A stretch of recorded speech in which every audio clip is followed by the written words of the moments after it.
November 8, 1944. France, Lorraine region. Sergeant Jake Morrison wasn't a hero. He was a mechanic, 23 years old, from a small town in Ohio. Before the war, he fixed tractors. Now, he fixed tanks.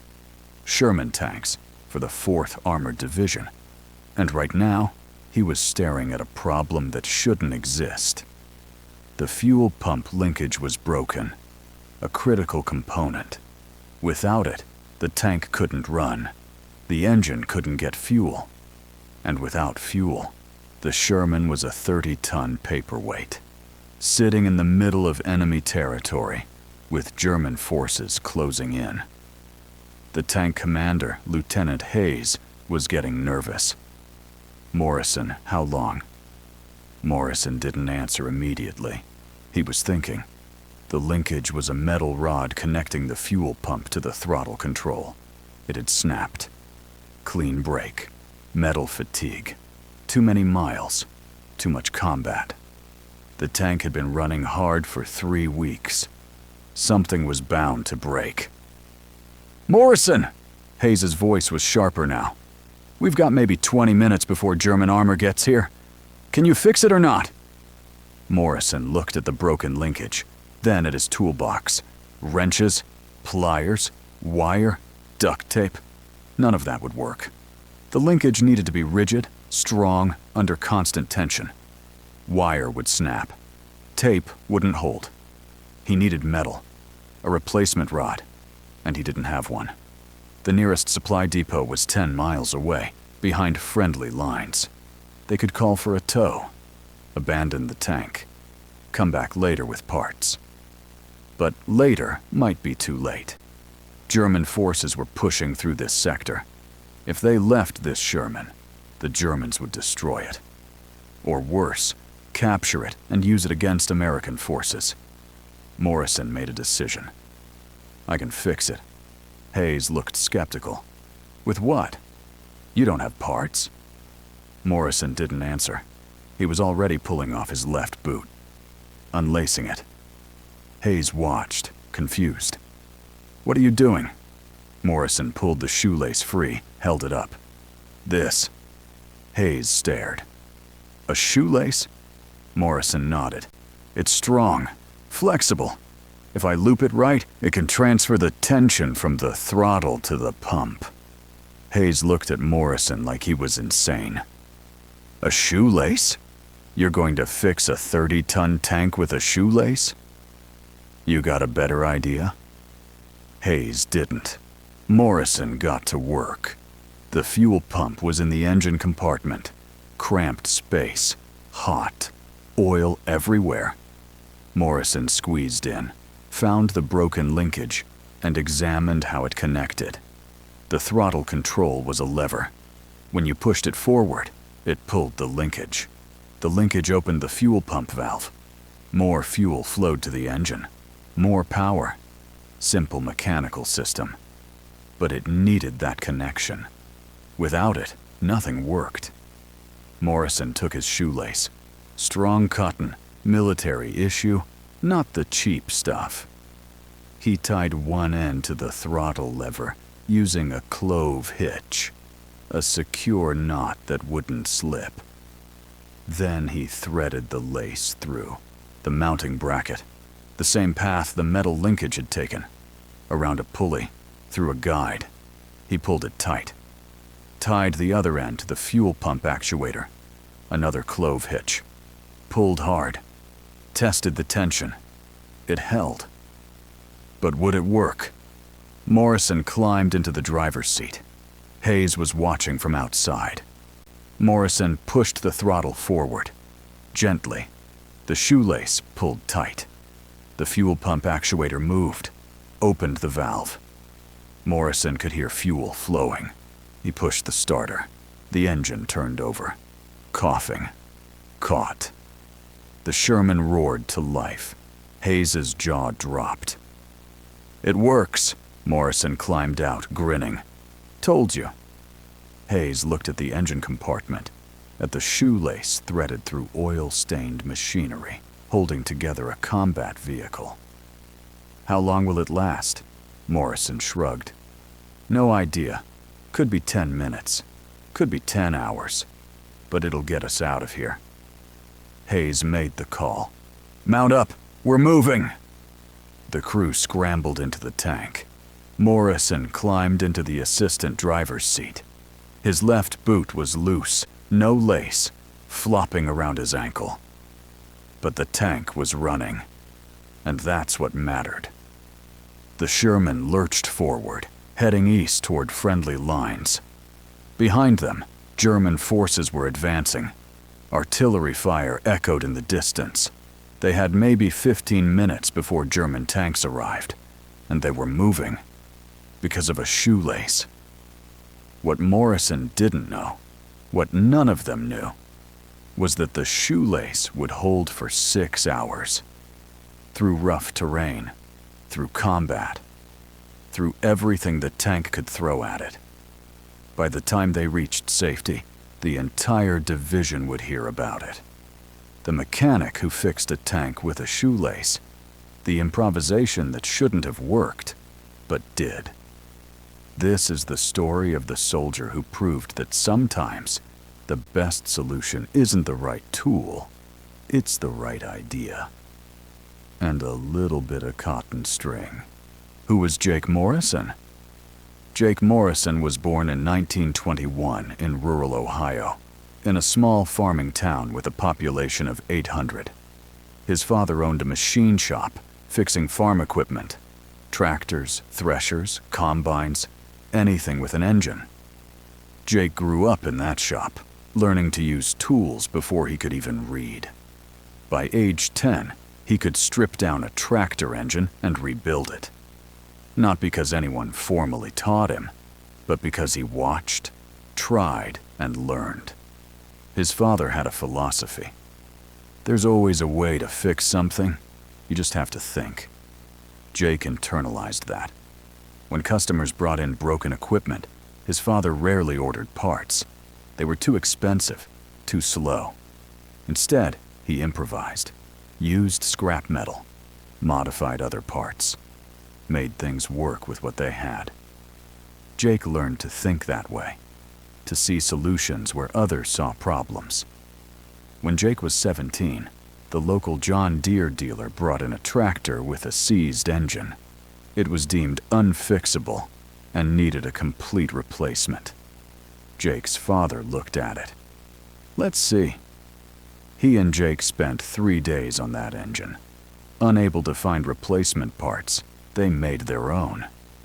Machined new pistons from steel bar stock, fabricated gaskets from rubber sheet, used wire and ingenuity to reconnect broken linkages. Once they finished, the tractor ran. Better than before. The dealer was amazed. How did you? Jake's father shrugged. You don't need the right parts. You need the right idea. That lesson stuck with Jake. In 1942, Jake enlisted in the Army at age 21. The war had been going on for a year, and America needed soldiers. But more than soldiers, they needed mechanics. Tanks broke down constantly. Engines failed. Transmissions seized. Tracks broke. Every tank needed constant maintenance, and the Army didn't always have spare parts, especially in combat zones. They needed mechanics who could improvise, who could fix things with whatever was available. Jake went to Fort Knox for tank mechanic school. 6 months of training. He learned all about the Sherman tank, the M4 Sherman, America's primary tank, powered by a Continental R975 radial engine. 9 cylinders, 400 horsepower. A reliable engine, but complicated.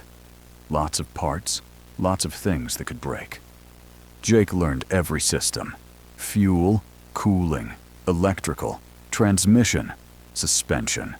He learned how they worked, and more importantly, how they failed. The instructors noticed Jake had a unique talent, not just for fixing things, but for improvising.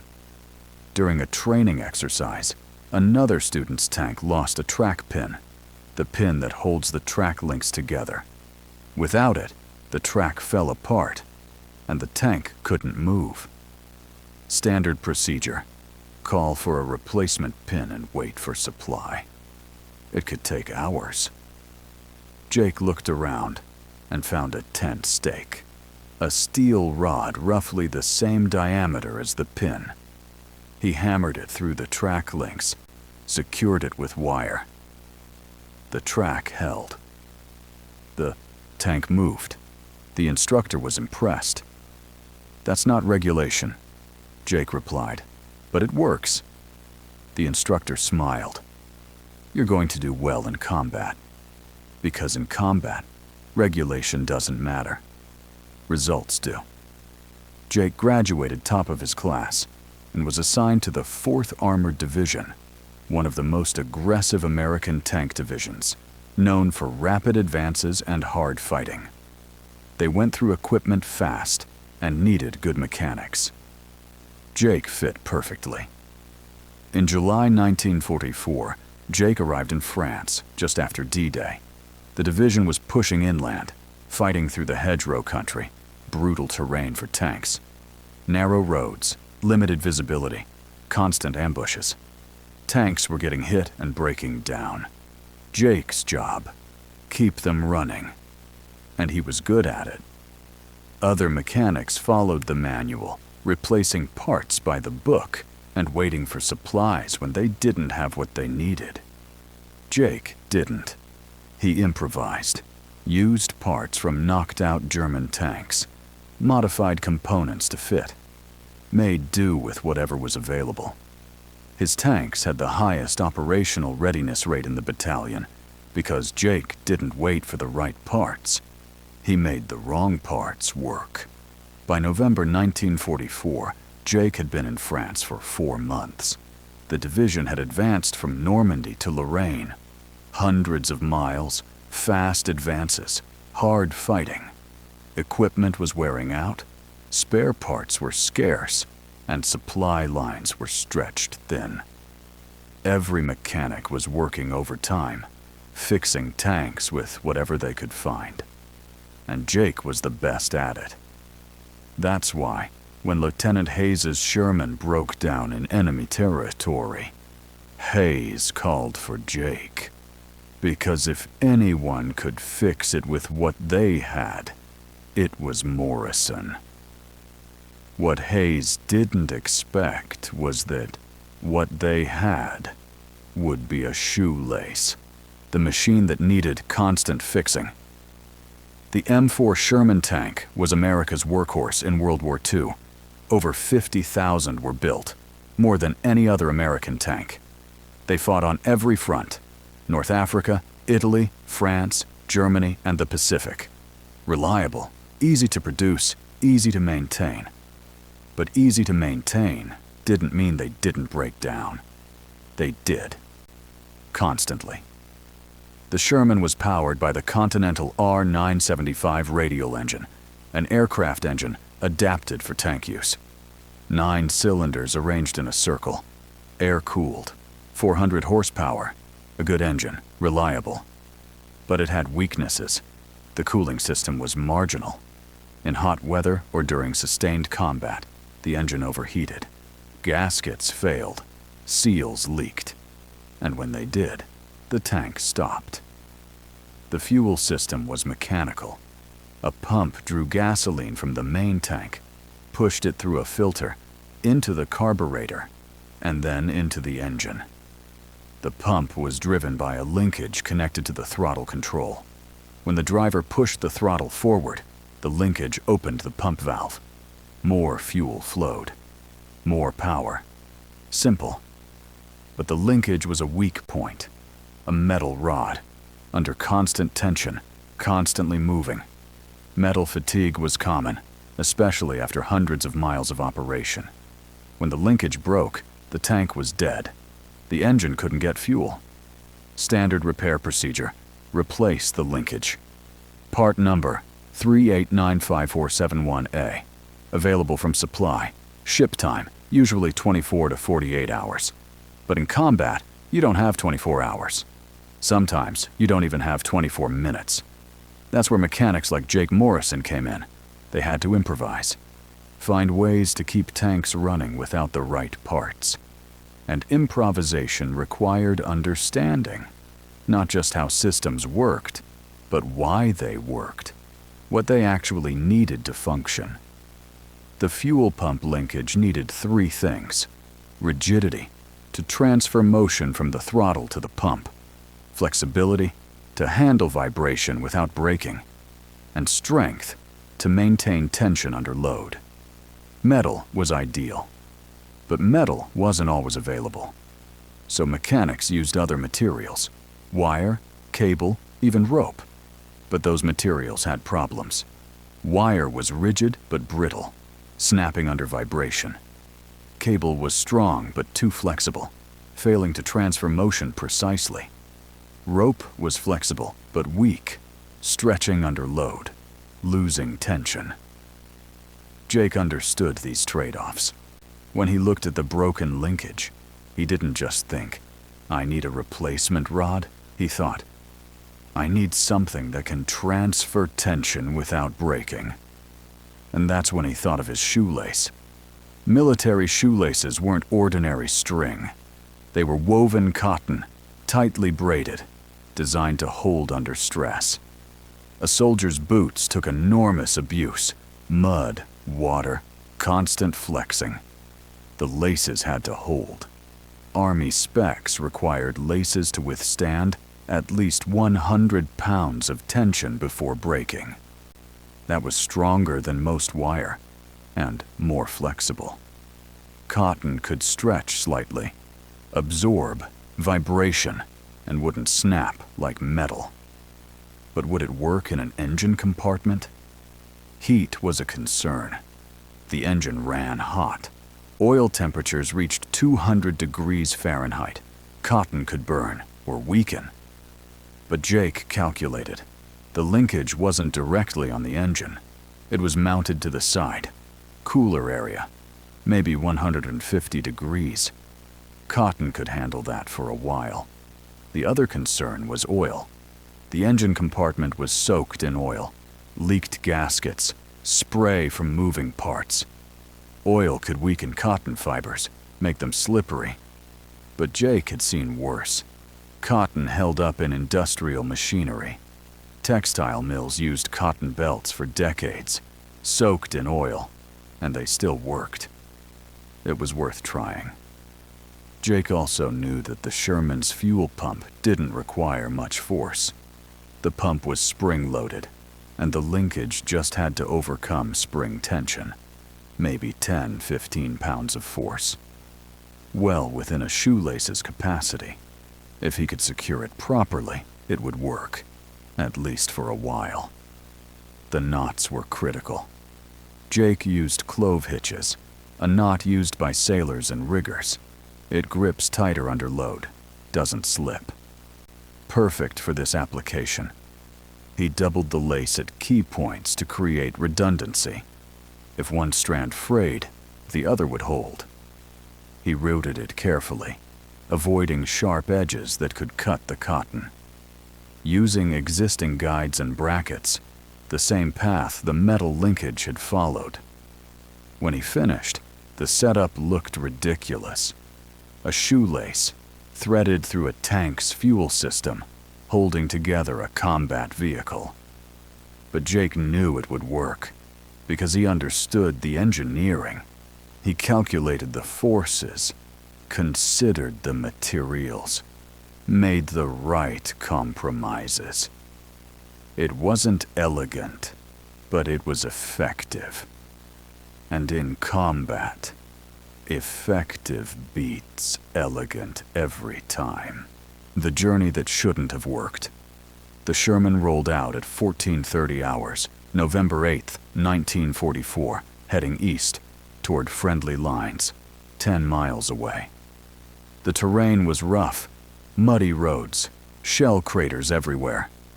The Lorraine region had been fought over for weeks, the ground torn up. Every bump, every jolt, tested the shoelace fix. Jake Morrison sat in the assistant driver's seat, his left boot flopping loose, No shoelace. He could feel every vibration from the engine, through the hull, through his seat. He wondered how long the lace would hold. He'd told Hayes, maybe 10 hours. But he wasn't sure. He'd never done this before. Nobody had. The first test came 5 minutes into the drive. A steep hill. The driver, Corporal Davis, pushed the throttle forward. The engine needed more fuel, more power. The shoelace pulled tight, transferred the force. The fuel pump opened. The engine revved. The Sherman climbed the hill. Jake exhaled. It worked. But the real test was durability. 10 miles. Rough terrain. Would the lace hold? Jake thought about the forces. The linkage moved constantly. Every time Davis touched the throttle. Thousands of tiny movements, each one stressing the cotton fibers. And the heat. The engine compartment was getting hot. Oil spray, vibration, working against the fix.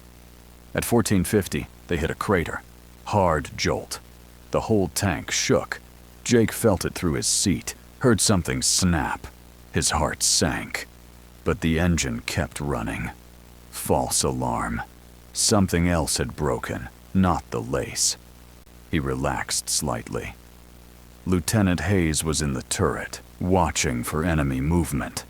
They were still in contested territory. German forces could be anywhere. At 15:05, Hayes spotted movement. "Tank, 11 o'clock!" Everyone tensed. Davis stopped. Hayes peered through his sight. "It's a wreck. Knocked out Panzer." They moved on. The terrain got worse. Muddy fields. The Sherman's tracks churned through thick mud. Engine laboring. Davis pushed the throttle harder. More power needed.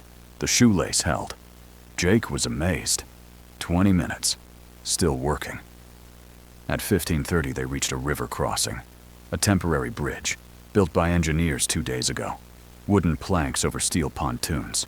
Weight limit, 35 tons. The Sherman weighed 30 tons. Close. They crossed slowly. The bridge creaked, flexed. Jake held his breath. If they broke through, the tank would sink, and the shoelace fix wouldn't matter. But they made it. The other side, still running. By 1600, they'd covered 5 miles, halfway. The engine was running hot, the temperature gauge climbing. Jake watched nervously. If the engine overheated, gaskets could fail. The shoelace could burn. But Davis was good. He knew the engine. Backed off the throttle slightly, let it cool, and kept moving. At 16:30, they heard artillery. Distant thunder. German guns firing on American positions ahead. They were getting close to friendly lines, but that also meant entering an active combat zone. Hayes ordered combat speed. Fast as possible. Davis pushed the throttle. The Sherman accelerated to 25 miles per hour, fast for a tank. The shoelace vibrated, hummed, but held. At 1700, they came under fire. Small arms. German infantry, hidden in a tree line. Bullets pinged off the armor. Hayes traversed the turret, fired the 75mm gun. One round, high explosive. The tree line erupted. The firing stopped. They kept moving. Jake checked his watch. 2.5 hours. The shoelace was still holding. He was stunned. He'd expected it to fail by now, but it hadn't. The cotton was stronger than he thought. Or maybe he'd just gotten lucky. Either way, they were still moving. At 17:30, they reached a checkpoint. American infantry.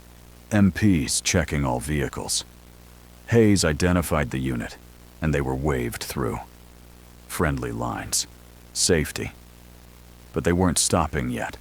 The battalion assembly area was another 3 miles. They kept going. By 1800, it was getting dark. Davis turned on the headlights. Masked lights, just enough to see the road. The engine was still running. Jake was in disbelief. 3.5 hours.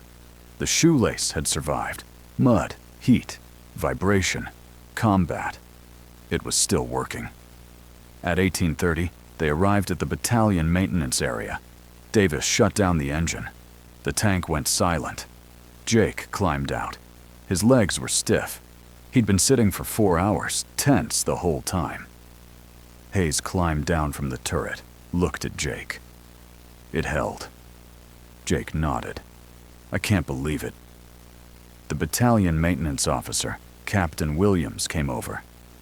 Morrison, Hayes says you fixed this tank with a shoelace. That true? Jake nodded. Williams looked skeptical. Show me. Jake opened the engine compartment.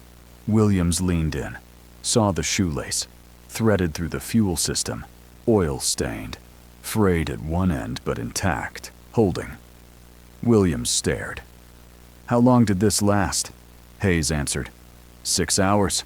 Rough terrain, combat. It held the whole way. Williams looked at Jake. You fixed a Sherman tank with a shoelace. Jake shrugged. Didn't have anything else. Williams laughed. This is either genius or insanity. I'm not sure which. But the story didn't end there. Word spread fast. By the next morning, every mechanic in the division had heard about it. Morrison, the guy who fixed a tank with a shoelace. Some thought it was a joke. Others wanted to see it. Jake became famous, not for heroics, not for combat, but for improvisation. For proving that sometimes the impossible is just the improbable that worked. The mechanic who became legend. By November 10th, 2 days after the shoelace fix, everyone in the 4th Armored Division had heard the story. Some believed it, most didn't. A shoelace? Holding a tank together for 6 hours? Impossible. But then someone saw the tank, still in the maintenance yard, engine compartment open, shoelace still there, frayed, oil stained. But there, proof. Mechanics started showing up, wanting to see it for themselves. Jake Morrison was working on another tank when the first group arrived. 5 mechanics from B Company. Morrison, is it true? You fixed a tank with a shoelace? Jake nodded. Yeah. They stared at him. Can we see it? Jake led them to Hayes' Sherman, opened the engine compartment, and pointed. There. The mechanics leaned in, examining the setup. One of them, Sergeant Kowalski, whistled. I'll be damned. It actually worked. Another mechanic, Private Chen, asked, How did you know it would hold? Jake shrugged. I didn't. But I knew the forces involved. Knew cotton was strong. Figured it was worth trying. Kowalski looked impressed. Most guys would have waited for a tow. You jury-rigged it with a bootlace. Jake corrected him. Shoelace, not bootlace. Military spec. Stronger. Kowalski laughed. You're insane. But in a good way. Word reached the battalion commander, Lieutenant Colonel Abrams, George Patton's favorite tank officer. Aggressive, innovative, hated delays, loved solutions. He called for Morrison. Jake reported to the command tent, nervous. Colonels don't usually call for mechanics, especially not sergeants. Abrams looked up from his map. Morrison, you're the one who fixed a tank with a shoelace. Jake nodded. Yes, sir. Abrams studied him. Why didn't you wait for a tow? Jake answered honestly. Didn't have time, sir. Germans were closing in. The tank would have been lost. Abrams nodded. So you improvised? Jake. Yes, sir. Abrams smiled. Good. That's what I want. Initiative, solutions, not excuses. He looked at his staff officer. Put Morrison in for a commendation. Innovation under fire. The staff officer looked surprised. Sir, he fixed a tank. That's his job. Abrams snapped. His job is to follow procedure. He went beyond procedure. That's leadership. Write it up. Jake left the tent confused. A commendation? For using a shoelace? But Abrams understood something others didn't. In war, innovation matters. Mechanics who follow the manual are useful. Mechanics who think beyond the manual are invaluable. Morrison had proven he could think, and that made him valuable. But the real impact wasn't the commendation, it was the example. Other mechanics started thinking differently, started looking at problems as improvisation challenges. Not just, do I have the right part? But can I make something else work? A week later, another tank threw a track pin. Same problem Jake had encountered in training. The mechanic, Private Rodriguez, remembered the tent stake solution. Found a steel rod, hammered it through the track. It worked. Saved hours. When someone asked him where he learned that, Rodriguez answered, from Morrison, the Shoelace guy. The technique spread, not just in the 4th Armored, but across divisions. Stories traveled fast in the Army, and the story of the Shoelace tank became legend. Exaggerated, embellished. In some versions, Jake fixed 3 tanks with shoelaces. In others, he used dental floss. The details didn't matter. What mattered was the lesson. Improvisation works. Don't wait for the perfect solution. Use what you have. But Jake didn't see himself as special. He was just doing what his father taught him. There's always a way. You just have to think. And that's what he did. He thought. He improvised. He solved the problem. With a shoelace. Why it worked. After the war, military engineers studied the shoelace fix. They wanted to understand why it worked. Because it shouldn't have. Cotton. In an engine compartment. Under stress. For 6 hours. The engineering said it should have failed. But it didn't. Why? The analysis revealed several factors. First, the shoelace was stronger than expected. Military spec cotton laces were rated for 100 pounds tensile strength, but that was the breaking point. Under normal loads, 10 to 15 pounds, the lace had an enormous safety margin. It wasn't working near its limits. It was working well below them, which gave it durability. Second, cotton is flexible. Unlike metal, which is rigid, cotton can stretch slightly. It absorbs vibration and doesn't transmit shock directly. When the tank hit bumps, the metal linkage would have transmitted that shock to the connection points. The cotton absorbed it, acting like a shock absorber. That reduced stress on the knots, preventing failure. Third, the routing was clever. Jake had threaded the lace through the same guides and brackets as the original linkage. That meant the lace followed a proven path. It didn't rub against sharp edges or create new stress points. It worked within the existing system, increasing reliability. Fourth, the knots were critical. Clove hitches grip tighter under load. The more tension, the tighter they hold. Jake had chosen the right knot. Not a square knot which can slip, nor a bowline which can loosen. A clove hitch, the engineer's knot, used in construction and rigging for centuries, proven reliable. Fifth, luck played a role. The weather was cool. November. If it had been summer, the heat might have weakened the cotton. The terrain was muddy. If it had been rocky, vibration might have been worse. And the trip was only 6 hours. If it had been 12, the lace might have failed. Jake got lucky. But he'd also maximized his odds. He chose the right material, used the right knots, and routed it carefully. Luck favors the prepared. The engineers concluded that the shoelace fix, while unconventional, was sound engineering. It worked because Jake understood the principles, forces, materials, and systems. He didn't just throw a shoelace at the problem. He analyzed it, calculated, and made informed decisions. That's why it worked. The Army didn't officially adopt the technique. They couldn't. Regulations required proper parts and procedures. But they did update field manuals, added a section on improvised repairs, included examples, wire linkages, rope drives, and yes, cotton cord connections. The shoelace wasn't listed specifically, but the concept was: use what you have, think creatively, solve the problem. And that became doctrine. Not written doctrine, but understood doctrine.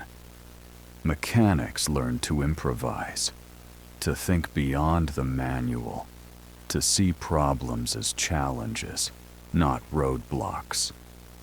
Jake Morrison's shoelace became a teaching tool, not because it was the right way, but because it was a way. And sometimes, any way that works is the right way. The mechanic's legacy. Jake Morrison continued serving until the end of the war. He stayed with the 4th Armored Division, advancing into Germany and reaching Czechoslovakia. He fixed hundreds of tanks, mostly using conventional methods. But occasionally, when parts weren't available, he improvised. Wire, rope. Even, one more time, another shoelace. The second time, nobody questioned it. He was promoted to staff sergeant, then technical sergeant. By the end of the war, he was the senior mechanic in his battalion, respected, trusted, and known as the guy who could fix anything, with anything. After the war, Jake returned to Ohio and reopened his father's machine shop. He went back to fixing tractors, farm equipment, regular work, peaceful work. He rarely talked about the war, but occasionally a veteran would come in, recognize his name. Morrison? The shoelace guy? Jake would smile, nod, and they'd talk about tanks, improvisation, and making do with what you have. In 1947, Jake was invited to speak at an Army mechanics school at Fort Knox, the same place he'd trained. He told the story, the broken linkage, the shoelace, the 6-hour drive. The students listened, amazed. One asked, "Would you do it again?" Jake thought about it. "If I had to. But I'd prefer to have the right part." The instructors used his story in their curriculum, not to teach students to use shoelaces, but to teach them to think, to analyze, to improvise when necessary. Jake's legacy wasn't just the fix, it was the mindset. Jake Morrison died in 1998 at age 77. His obituary mentioned his military service, Bronze Star, Good Conduct Medal. But it didn't mention the shoelace. Only veterans knew that story. Only mechanics. And they passed it down, generation to generation. The mechanic who fixed a tank with a shoelace. The improvisation that became legend. The lesson that endures today. Military mechanics still learn about Jake Morrison's shoelace fix, not in official manuals, but in informal training. War stories. Lessons passed from experienced mechanics to new ones. The message is simple. Don't wait for perfect. Work with what you have. Modern militaries have better logistics, better supply chains. Parts arrive faster. But combat still breaks things, and mechanics still need to improvise. In Afghanistan, a mechanic used paracord to fix a Humvee's throttle cable. Same principle as Jake's shoelace. Different war. Same lesson. In Iraq, a maintenance team used duct tape and wire to repair a Bradley's fuel line. It held for 3 days. Long enough to complete the mission and get to a proper repair facility. Nobody called it genius, but nobody called it wrong either. It worked. The principle extends beyond mechanics, beyond the military. Improvisation under pressure is a universal skill. Engineers, doctors, anyone solving problems with limited resources. Jake Morrison's Shoelace is taught in engineering schools, not the technical details, but the mindset. Analyze the problem, understand the forces, use available materials creatively. Solve it. That's the real legacy. Not the fix, but the thinking behind it. The willingness to try. The understanding that perfect is the enemy of good. And sometimes, good enough is all you need. The fix that became legend. There's no memorial to Jake Morrison, no statue, no plaque. But his story lives on, in mechanics shops, in field manuals, in war stories told by veterans. The mechanic who fixed a tank with a shoelace. The impossible repair that worked. Because Jake understood something fundamental. Engineering isn't about having the right tools. It's about understanding the principles, forces, materials, systems. If you understand those, you can improvise. You can make do. You can solve problems with whatever you have. On November 8th, 1944, Jake didn't have a replacement fuel pump linkage. He had a shoelace, and he made it work. Not because he was lucky, but because he was smart. He analyzed the problem, calculated the forces, chose the right material, tied the right knots, and it held. For 6 hours, through rough terrain, through combat, through everything the Army could throw at it. And when people asked him how he knew it would work, he always gave the same answer. I didn't know for sure, but I understood the engineering, and I was willing to try. That's the lesson. That's what makes Jake Morrison's story endure. Not that he used a shoelace, but that he tried. He didn't wait for perfect. He worked with what he had, and he solved the problem. 70 years later, mechanics still tell his story, still learn from it, still understand that sometimes the best tool isn't in the toolbox. It's in your boot. And if you're willing to think creatively, take a risk, and trust the engineering, you can fix anything. Jake Morrison proved that, with a shoelace and a willingness to try. That's innovation. That's improvisation. That's problem solving under pressure. That's what makes a good mechanic great. And that's why, decades after the war, people still remember the name Jake Morrison. Not because he was a hero, but because he was a thinker, an improviser, a mechanic who understood that the right solution isn't always the obvious one. On November 8, 1944, Jake Morrison unlaced his boot, threaded a piece of cotton through a fuel system, and kept a 30-ton tank running for 6 hours. Against all odds, against all expectations, against everything the engineering manual said should work. But it did work. Because Jake understood the fundamental truth of engineering. It's not about the materials. It's about understanding what those materials can do, and having the courage to try. The Sherman tank Jake fixed was eventually repaired properly, got a new metal linkage, fought through the rest of the war, and was scrapped in 1946. Melted down, recycled. No trace remains. But the shoelace fix lives on, in the stories, in the lessons, in the minds of every mechanic who learns that sometimes impossible just means nobody's tried it yet. And Jake Morrison tried it, with a shoelace, and changed how mechanics think forever.